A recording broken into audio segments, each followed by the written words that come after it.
readers and writers. Today we're going to talk about how to write a 5-paragraph constructed response essay from 2 paired passages, video lesson 3, step 3, body paragraph number 2. Make sure that you have your outline with you and ready to keep working. Let's remind ourselves of the prompt. We are writing an essay in response to. For every real-world problem, there is a potential solution. Write an essay in which you explain the process that people engage in to solve problems. Be sure to support your essay with information from both texts. All right, so let's take a look at our graphic organizer. We're going to be looking in the body paragraph 2 section today. This is very similar to body paragraph 1. In order to find our main idea and what this is all about, we're going to go back up to our thesis and look at our second point. I'm going to remind you of my thesis now. Mine says, in order to solve problems, people decide on the criteria for their solutions, weigh the constraints, and think through possible solution strategies. Body paragraph 1 is all about the first point in my 3-point thesis. Body paragraph 2 will be all about the second point in my 3-point thesis. So, just like we had in the first body paragraph, we're going to need to have a transition word or phrase. Those ordinal phrase or numbering phrases are fine. First, second, first, next. So I'm going to choose to use the words next. Comma. This will be the first word and punctuation mark in my second paragraph. Next, comma, and then we're going to write the main idea. Remember, the second point said weigh the constraints.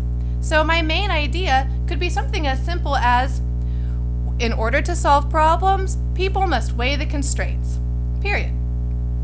Now I have my quote.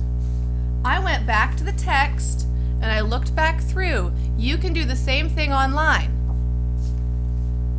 The quote says, or the text says, when you're deciding which mousetrap is best, you will have to keep track of your constraints. And I decided that this was a good piece of text evidence to use in my essay.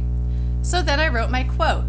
My quote says, as I read in, who needs a better mousetrap? I made sure to capitalize the big words of the title of my text, comma, opening quotation marks. When you're deciding which mousetrap is the best, when you're deciding which mousetrap is the best, you will always have to keep track of your constraints, period, closing quotes. It's so important to put your opening and closing quotation marks around the words that you borrowed from the text. After that, my next sentence or sentences in this paragraph are going to be about explaining this evidence. So we're going to have to think and say, what does this mean to us? You could explain what a constraint is in your own words. Remember, from what we read, we know that it's something that's difficult or something that keeps you from doing what you set out to do. And then you're going to need to say why. So, let's think about this. When you're deciding which mousetrap is the best, you will always have to keep track of your constraints. I might go ahead and say, a constraint is something that gets in your way when you're solving a problem. And then I would say a sentence about why it's important to keep track of your constraints. So this one could grow to even 2 really good sentences. After you've explained your evidence, you're going to need to have a closing sentence. The closing sentence is just like your main idea, your opening sentence. If my main idea opening sentence was all about people need to weigh the constraints in order to solve problems, my closing sentence can say, this is why people must weigh the constraints before they solve their problems. And then I'll put my ending punctuation mark.